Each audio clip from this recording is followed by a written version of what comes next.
Bonjour à tous, nouveau rendez-vous avec nos entrepreneurs du Startup Studio. Alors Cindy est avec nous, Cindy est passée par le Startup Studio. Elle était, on emploie le passé mais on va voir pourquoi, elle était cofondatrice de Foodsia. Elle dira ce qu'elle faisait. Et aujourd'hui, elle vient faire un témoignage et c'est un témoignage rare, c'est pas facile de trouver ce type de témoignage, donc je la remercie déjà. Bonjour Cindy. Bonjour Lionel. Donc qu'est-ce que tu faisais, on emploie le passé, hein. Qu'est-ce que tu faisais avec Foodsia? Alors Foodsia a été lancé début 2020 et initialement on faisait des ateliers de cuisine, donc en présentiel, pour les entreprises. On avait débuté avec SNCF et Vinci. Donc des grandes sociétés. Des grandes sociétés. Et puis 2 mois après le lancement, tout le monde sait ce qu'il y a eu, la fameuse crise sanitaire. Donc les entreprises ont été en télétravail, plus de rassemblements, plus de team building, plus de séminaires. Donc j'ai lancé ces ateliers-là en visio pour les professionnels mais également pour les particuliers. Et puis en fin d'année, en 2020, on a lancé également les box culinaires Foodsia. Ouais. Donc c'est le même principe que Kitok et HelloFresh. Chaque mois, l'abonné recevait sa box avec tous les ingrédients pour préparer une recette asiatique. On va voir des images là dans un instant pendant qu'on parle des ateliers. Donc on peut le dire. Moi j'étais très impressionné parce que tu as été accompagné par le Startup Studio. Tu as commencé à faire du chiffre d'affaires, mais enfin, je veux dire, tu te lançais, que tu avais déjà fait du chiffre d'affaires, c'est ça, hein? C'est ça, bien ça. Tu travaillais avec ta famille? C'était un business, family business, quoi. C'est ça, je travaillais avec ma famille lors des ateliers. Mon père était bénévole aux ateliers de cuisine, donc c'était super. Il roulait ses petits nez, mais il était content. Donc ouais, c'était du coup, tu avais fait ça pourquoi au début? Pourquoi tu avais créé Foodsia? Bon, c'était ton projet professionnel, c'est ça, hein? C'était mon projet professionnel, donc en 5e année à Sub de Pub. C'est quelle année? C'était l'année, c'était pas l'année dernière, c'était l'année d'avant. En 2018. 2018. 2018-2019, donc la dernière année. Et il faut savoir que dans ma famille, on cuisine énormément asiatique et vietnamien. Et cette même année-là, moi, j'ai perdu mon grand-père qui était un cordon bleu. Et ça a été le déclic pour moi. Il fallait perdurer ces recettes, transmettre les recettes et la culture asiatique. Donc, première crise sanitaire, boum, comme tu viens de l'expliquer, tout le monde était en télétravail, hein, clairement, on se rappelle tous, c'était pas il y a si longtemps. Deuxième crise, deuxième confinement, là, c'est trop, tu décides d'arrêter, là. Alors, deuxième confinement en fin d'année, hein, là, ouais. Ça commençait à faire beaucoup, donc j'avais pas envie de ne rien faire, on va dire. Donc, on a lancé les box culinaires Foodsia. Ouais, c'est ça. Et voilà, ouais. Et du coup, ça, c'était un boulot de dingue. C'était un boulot de dingue. Pour ceux qui veulent monter une box culinaire, tu peux raconter ton quotidien avec la box culinaire? Ouais, beaucoup de logistique parce que tu as la préparation de commandes, tu as la négociation avec les fournisseurs, t'as aussi, il faut anticiper le nombre de ventes de produits à acheter. Très difficile ça. Très difficile. Trouver les bons fournisseurs également. Hein. Tu vas pas acheter ton paquet de nouilles à Carrefour. Hein. Là, il faut trouver les bons interlocuteurs.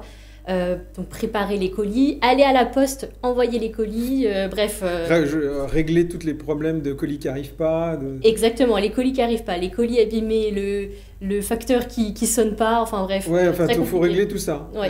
Et du coup, comment t'avais fait pour la date de péremption des produits? Ça aussi, il faut le gérer quand tu fais une box culinaire. Il faut le gérer, et moi je vendais ni frais, je vendais que du liquide et du sec. Donc, pourquoi tu as décidé d'arrêter du coup? Le confinement, la oui, crise sanitaire. Bien sûr. Non, mais je veux dire, à un moment, qu'est-ce qui s'est passé? T'étais à bout de souffle, t'avais plus de clients? C'est ça. Au bout d'un moment, plus de souffle. Enfin, on n'a plus envie de continuer à courir. Et puis, on a aussi des projets personnels de vie qui font qu'on cherche une certaine stabilité. D'accord. Du coup, ça a duré combien de temps l'aventure Foodsia? Ça a duré presque 1 an et demi. D'accord, ah ouais. Presque 1 an et demi. Donc là, tu t'es dit raisonnablement, je passe à autre chose. Je passe à autre chose. Je mets en pause Foodsia. Oui, voilà, tu mets en pause. C'est une passion. Ouais. C'est une passion, donc ça ne s'arrête jamais. Oui, c'est ça qu'il faut dire. Et ce que tu nous disais, mais il faut le redire là, parce qu'on le disait en préparant cet entretien, c'est que tu as des appels. Parce que les gens, de nouveau, dans les entreprises, font des team building, des incentives. Alors, pour la petite histoire, au moment où j'ai arrêté, quelques semaines après, en 1 semaine, j'ai eu 4 appels de clients potentiels pour des ateliers de cuisine. C'est bon. Donc voilà, c'est en pause et ça reprendra peut-être, je l'espère, en 2022. On verra. Donc pour toi, c'est une expérience enrichissante. Ça crée de la valeur de monter sa boîte, non? Tout à fait. Alors j'ai beaucoup appris en autonomie. En persévérance, hein, parce que forcément, être entrepreneur en résilience, et forcément, c'est hyper bien pour le CV. Hein. Oui, parce que du coup tu as cherché du boulot. J'ai cherché. Là aussi, on emploie le passé parce que tu as trouvé. Oui. Ça s'est passé comment, ta recherche d'emploi après ton entrepreneuriat? Alors, j'ai trouvé un travail au bout d'1 mois de recherche, Donc c'est rapide. ce qui est rapide. En pleine crise. En pleine crise. Et en plus, j'ai pas postulé à tout et n'importe quoi. Et aujourd'hui, donc, je suis community manager pour Pôle emploi. Ça, c'est quand même excellent. Donc du coup, tu crées des contenus, Je crée animes les réseaux sociaux. J'anime les réseaux sociaux et puis Pôle emploi, c'est une belle maison. Je fais pas que du community management parce que je fais aussi de l'audiovisuel, ce que je faisais chez Foodsia pour les vidéos YouTube. Ah, tu fais du contenu. C'est ça. Du coup, tu dirais que ça a créé de la valeur, l'expérience Foodsia? C'est clair que L'entrepreneuriat, ça crée de la valeur. C'est clair que ça a créé de la valeur. Quand tu es entrepreneur, tu touches à tout. Forcément, tu fais du commerce, de la finance, du juridique. Donc forcément, c'est super, super bien pour ton employabilité. D'accord. Ça a été facile de rebondir, du coup? Ou tu dirais oui?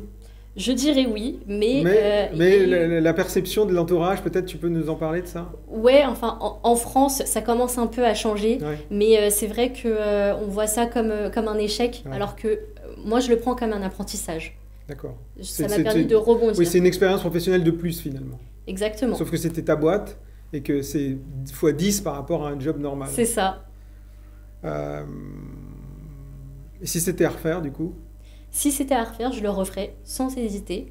Mais peut-être que je prendrais une activité en parallèle, D'accord. peut-être à mi-temps, D'accord. histoire de tâter le terrain un peu. D'accord. Tu as des projets? Tu vas retourner dans l'entrepreneuriat ou pas? Je pense, ouais. Ouais, quand on a goûté à ça, c'est quand même ouais. fort. J'ai des demandes, donc là j'attends de trouver mon rythme de croisière et après je pense que je reviendrai à l'entrepreneuriat.